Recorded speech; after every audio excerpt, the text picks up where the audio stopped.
रामपुर नाम के एक छोटे से गांव में मोहन नाम का एक गरीब लड़का रहता था। उसके परिवार में उसके साथ उसके बूढ़े माता पिता रहते थे। सोहन का परिवार बहुत ही गरीब था। उनके पास ना तो कोई जमीन थी, नहीं खाने के लिए कोई साधन था। सोहन दिन भर मजदूरी करता और उससे जो कुछ भी कमा पाता उसी से अपने पूरे परिवार का पेट भर लेता। यह देखकर सोहन के माता पिता बहुत दुखी होते। हमारे पास ना अपना घर है और ना ही अपनी कोई जमीन। हमारा बेटा दिन भर दूसरों के खेतों में मजदूरी करता है और उसके बदले भी उसे बहुत कम पैसे मिलते हैं। हम दोनों अपने बेटे पर बोझ बन रहे। परेशान मत हो रीमा, हमारा बेटा बहुत मेहनती है, भगवान सब देख रहा है। सोहन ने कभी किसी के साथ गलत नहीं किया, वह ईमानदारी से मेहनत करता है। उसने बचपन से बहुत परेशानियां देखी हैं, पर उसने कभी हार नहीं मानी। एक दिन हमारा बेटा भी बहुत धन कमाएगा और उसकी सारी परेशानियां दूर हो जाएंगी। सोहन हमेशा सोचता था कि आज भले ही उसकी किस्मत उसका साथ ना दे रही हो, पर उसे यकीन था कि अगर वह मेहनत करता रहेगा तो एक दिन उसका भाग्य भी बदलेगा और उसकी सारी परेशानियां खत्म हो जाएंगी। एक दिन सोहन लालाराम जमींदार के खेत पर काम कर रहा था। लालाराम पास के एक पेड़ के नीचे बैठा था। सोहन अपने काम में लगा हुआ था। तभी उसने देखा कि लालाराम बहुत ही उदास है और गहरी चिंता में डूबा हुआ है। लालाराम को उदास देख मोहन तुरंत लालाराम के पास गया और बोला, क्या हुआ मालिक, आप बहुत उदास लग रहे हैं। मुझे ऐसा लग रहा है जैसे आप किसी गहरी चिंता में हैं। कुछ हुआ है? मुझे बताइए, क्या पता मैं आपकी कोई सहायता कर सकूं। सोहन की बात सुनकर लालाराम को गुस्सा आ गया और वह सोहन से गुस्से में बोला, अरे तू मेरी क्या सहायता करेगा? तू खुद अपनी सहायता कर सकता है क्या? अगर तू किसी की सहायता करने के काबिल होता तो क्या तुझे 2 वक्त के खाने के लिए आज मेरी जमीन पर काम करने की जरूरत पड़ती? चल यहाँ से जा, अपना काम कर और मुझे परेशान मत कर।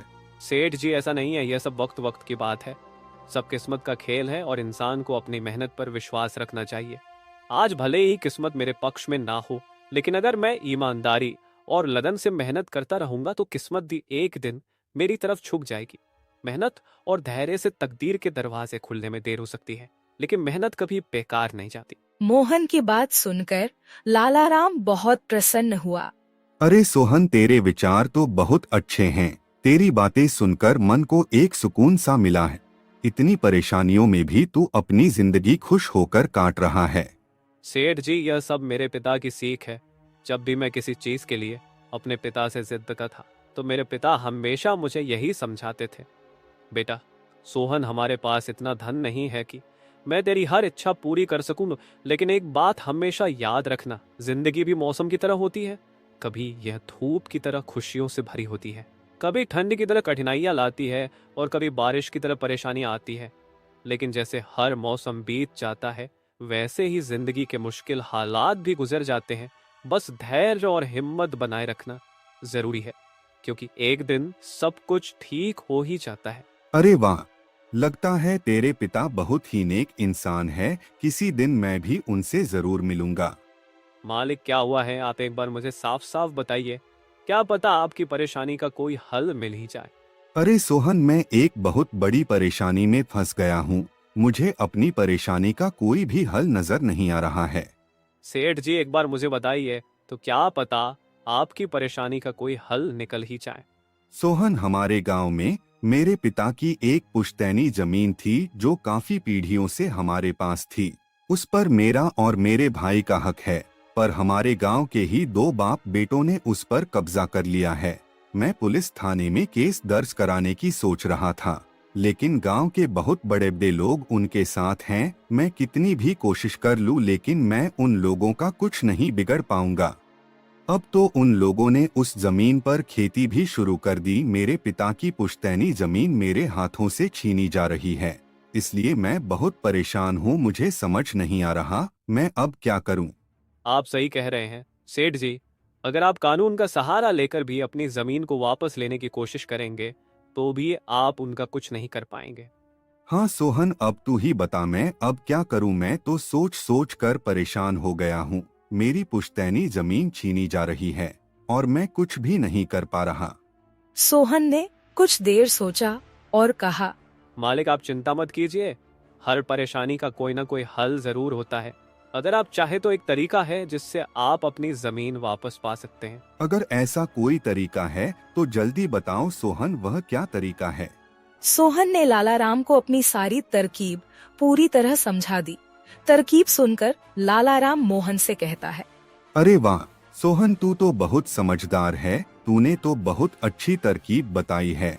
ऐसे तो मेरी जमीन मुझे जरूर मिल जाएगी, मैं तुझसे वादा करता हूँ। अगर तेरी यह योजना सफल हुई तो मैं अपनी जमीन का एक हिस्सा तेरे नाम कर दूंगा। अरे मालिक, आप ऐसा क्यों कह रहे हैं? आप मेरे मालिक हैं, आपकी वजह से मुझे अपने घर के लिए 2 वक्त का खाना मिल जाता है।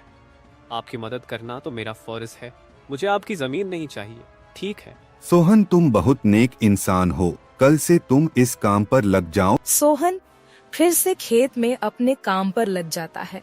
अगले दिन सोहन जगत और विनोद नाम के उन बाप बेटों के पास पहुंच जाता है जिन्होंने लाला राम की जमीन पर कब्जा कर रखा था। नमस्कार सेठ जी, मैं यहाँ से गुजर रहा था तो पास के लोगों ने बताया कि आपके यहाँ काम के लिए मजदूर की जरूरत है। क्या आपके यहाँ मुझे भी कोई काम मिल सकता है? अरे अरे, कौन हो तुम? तुमसे किसने कह दिया कि यहाँ मजदूर की जरूरत है? यहाँ किसी मजदूर की जरूरत नहीं है। सेठ जी, मैं एक मजदूर हूँ, पास ही के गांव में रहता हूँ, काम की तलाश में इधर उधर भटक रहा हूँ। हर दिन कहीं ना कहीं काम मिल जाता है, बस उसी काम को करके अपना पेट पालता हूँ। कभी खेती कर लेता हूँ तो कभी कोई मजदूरी। यह तो ठीक है, पर हमारे यहाँ फिलहाल कोई काम नहीं है। सेठ जी, मैंने तो सुना है कि आप लोग इस गांव के सबसे बड़े जमींदार हैं। आपके पास बहुत सारी जमीन है, इसलिए आपके यहाँ हमेशा मजदूरों की जरूरत रहती है। इसलिए मुझे लगा कि यहाँ मुझे कोई ना कोई काम जरूर मिल जाएगा। अरे भाई, मैंने कहा ना, यहाँ किसी भी मजदूर की जरूरत नहीं है। इसका मतलब लाला राम सेठ आपके बारे में सही कह रहे थे? लाला राम ने हमारे बारे में क्या कहा? अरे कुछ नहीं सेठ जी, चलिए तो मैं चलता हूँ। सेठ जी, आपके यहाँ तो कोई काम नहीं है, मैं अपने लिए कहीं और कोई काम देख लेता हूँ। सोहन वहाँ से जाने लगता है। तभी जगत विनोद ने सोहन को रोककर यह पता लगाने के लिए बोलता है कि लाला राम ने सोहन को उन लोगों के बारे में क्या बताया है। अरे भाई, इधर आओ, शायद तुम्हारे लिए हमारे पास एक काम है। सोहन तुरंत उनके पास चला गया और बोला, धन्यवाद सेठ जी, बताइए क्या काम है? आप जो भी काम बोलेंगे मैं हर काम करने के लिए तैयार हूँ। आखिर बूढ़े माँ बाप का पेट पालना है। अरे सब्र रखो, काम तो हम तुम्हें बता ही देंगे। पहले यह बताओ कि लाला राम हमारे बारे में क्या कह रहा था।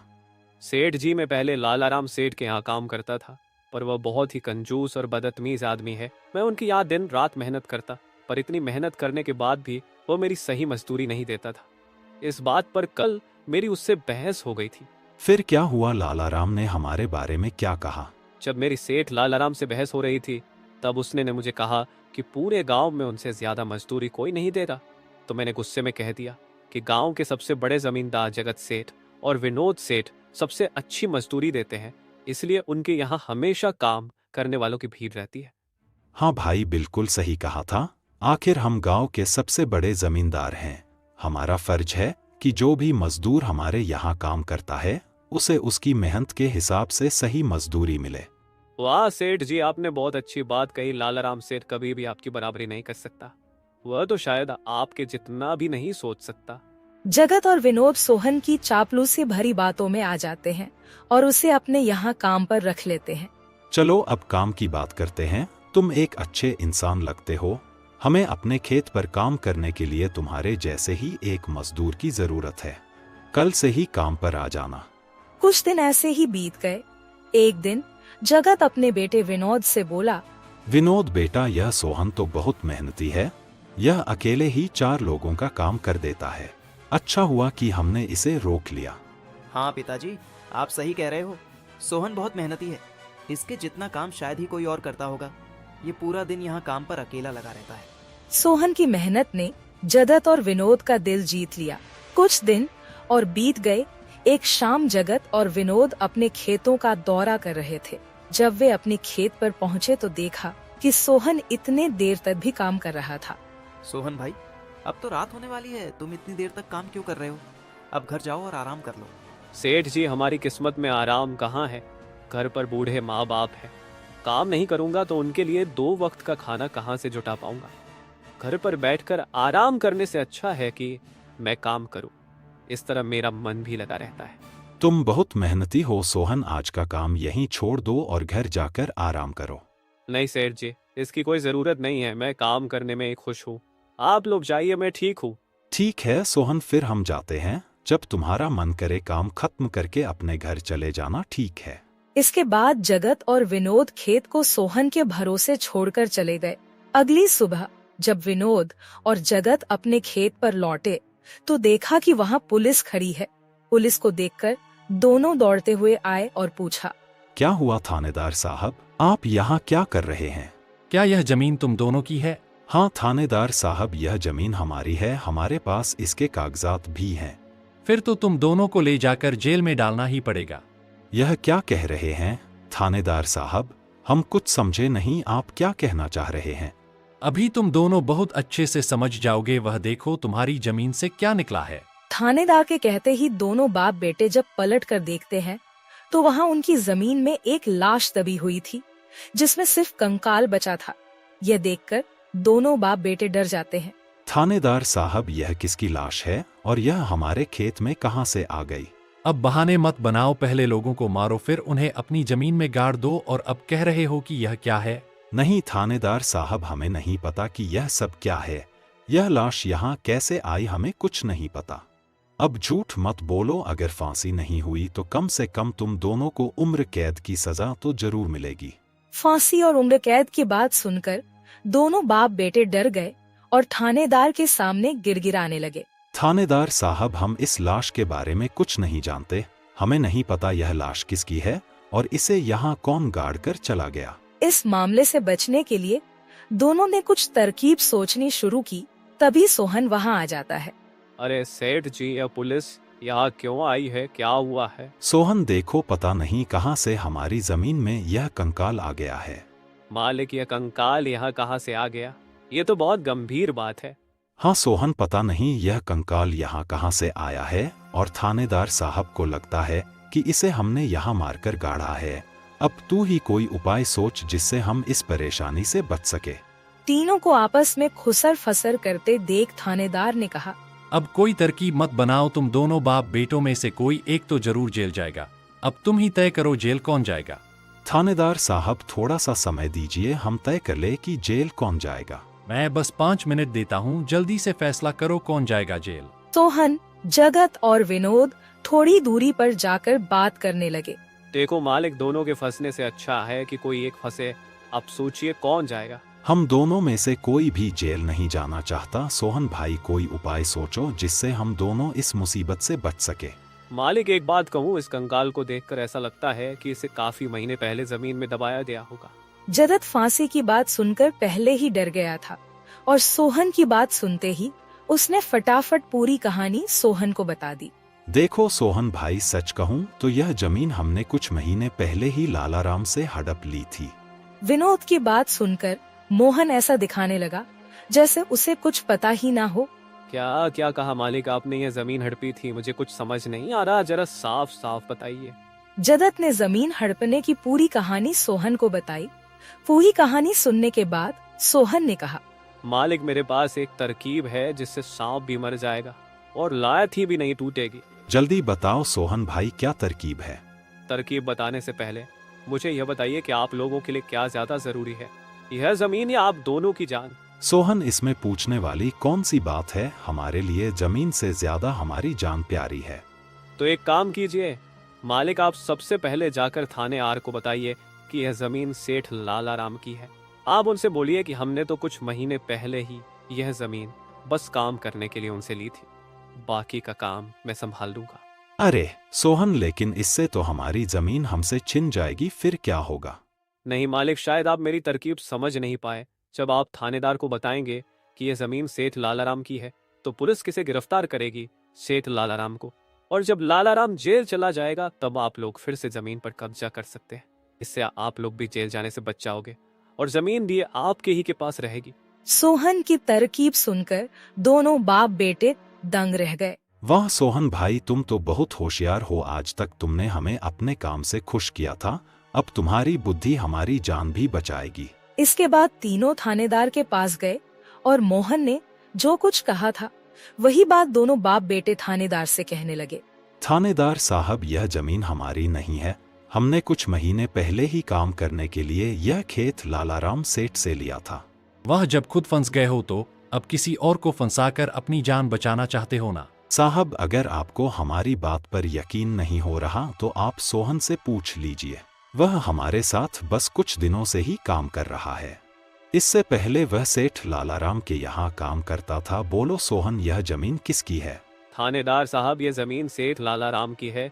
जगत सेठ और विनोद सेठ ने तो बस कुछ समय से इस जमीन पर खेती कराना शुरू किया है। सोहन की बात सुनकर थानेदार ने सोहन से कहा, सेठ लालाराम को बुलाने के लिए कहो। सोहन, तुम एक काम करो, जाओ और सेठ लालाराम को बुलाकर लेकर आओ। सोहन तुरंत जाकर सेठ लालाराम को बुला लेता है, परंतु लालाराम अपने साथ गांव के सरपंच को भी अपने साथ ले आता है। यहाँ क्या हो रहा है? यहाँ इतने लोग क्यों जमा है? देखिए सरपंच जी, इन दोनों की जमीन से एक कंकाल निकला है और अब यह लोग कह रहे हैं कि यह जमीन इनकी नहीं है बल्कि सेठ लालाराम की है। थानेदार ने सरपंच जी को पूरी कहानी सुना दी। अपने आप को फंसा देख जगत ने सरपंच से कहा, नहीं सरपंच जी, यह जमीन हमारी नहीं है। हम यहाँ बस कुछ समय से काम कर रहे हैं। आप हमारे मजदूर मोहन से पूछ लीजिए। हाँ थानेदार साहब, यह जमीन सेठ लालाराम की है। मैं कैसे मान लूं कि यह जमीन लालाराम की है? हमारे यहाँ का थानेदार तो कह रहा था कि इस जमीन पर कोई केस चल रहा है और इस जमीन पर तुम्हारा कब्जा था, और अब तुम कह रहे हो कि यह जमीन लालाराम की है। नहीं साहब, हमने लालाराम के साथ धोखा किया था। हम बस इस जमीन को हड़पना चाह रहे थे, लेकिन अब हमें यह जमीन नहीं चाहिए। अगर आप चाहें तो हम केस भी वापस ले लेंगे। थानेदार साहब, आप जाइए, बाकी का काम अब हम संभाल लेंगे। सरपंच के कहने पर थानेदार वहाँ से चला जाता है। सरपंच ने लालाराम से कहा, अब बताओ, यह कंकाल यहाँ कैसे आया? तुमने किसे मारकर यहाँ गाड़ा है? अरे साहब, यह तो नकली कंकाल है। इन दोनों ने मिलकर मेरी जमीन हड़प ली। मैंने और मोहन ने मिलकर यह तरकीब सोची थी ताकि इन दोनों से सच निकलवा सकें। लालाराम की बात सुनते ही दोनों बाप बेटों के पैर तले जमीन खिसक गई। यह हम दोनों की साजिश थी, इन लोगों के मुंह से सच निकलवाने के लिए। सोहन को इस योजना में शामिल देखकर दोनों बाप बेटों को समझ आ गया कि यह सब सेठ लालाराम और मोहन की मिली भगत थी। दोनों बाप बेटों के पास अपनी गलती मानने के सिवा कोई चारा नहीं था।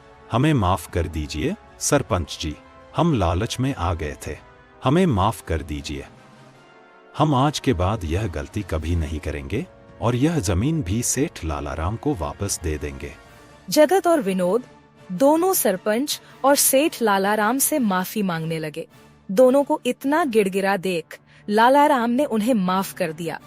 सरपंच ने भी उन्हें जेल नहीं भेजा और सेठ लालाराम ने अपना केस वापस ले लिया। लालाराम के केस वापस लेने के बाद सरपंच जी भी वहाँ से चले जाते हैं। धन्यवाद सेठ लालाराम जी, आपने हमें माफ कर दिया। आज के बाद हम ऐसी गलती कभी नहीं करेंगे। ठीक है जगत, कोई बात नहीं, मैंने तुम्हें माफ किया। बस याद रखना कि एक जमीन के टुकड़े के लिए तुम अपनों के साथ कभी गलत नहीं करना। बुरे समय में तुम्हारे अपने ही तुम्हारे साथ खड़े होंगे। जमीन का क्या है, कभी मेरी तो कभी तुम्हारी। आखिर में सेठ लालाराम ने सोहन को जमीन का एक हिस्सा दे दिया और उसे जमीन का मालिक बना दिया। सोहन, जैसा कि मैंने वादा किया था, जिस जमीन पर तुम काम कर रहे थे, आज से वह जमीन तुम्हारी है और अब तुम उसके मालिक हो। नहीं मालिक, इसकी कोई जरूरत नहीं है। याद करो सोहन, तुमने मुझसे क्या कहा था? बस मेहनत करते रहो, एक दिन तकदीर का दरवाजा जरूर खुलेगा। तो समझो तुम्हारी तकदीर का दरवाजा खुल चुका है और अब तुम भी जमीन के मालिक हो। अब से तुम्हें किसी और के यहाँ काम करने की जरूरत नहीं पड़ेगी। इस तरह मोहन ने अपनी मेहनत और बुद्धि से सेठ लालाराम को उसकी जमीन वापस दिलाई और दोनों ठगी करने वाले बाप बेटों को भी सबक सिखाया। इस तरह मोहन ने अपनी मेहनत और चतुराई की मदद से अपनी फूटी किस्मत बदल दी और अब वह भी एक बड़ी जमीन का मालिक बन गया था।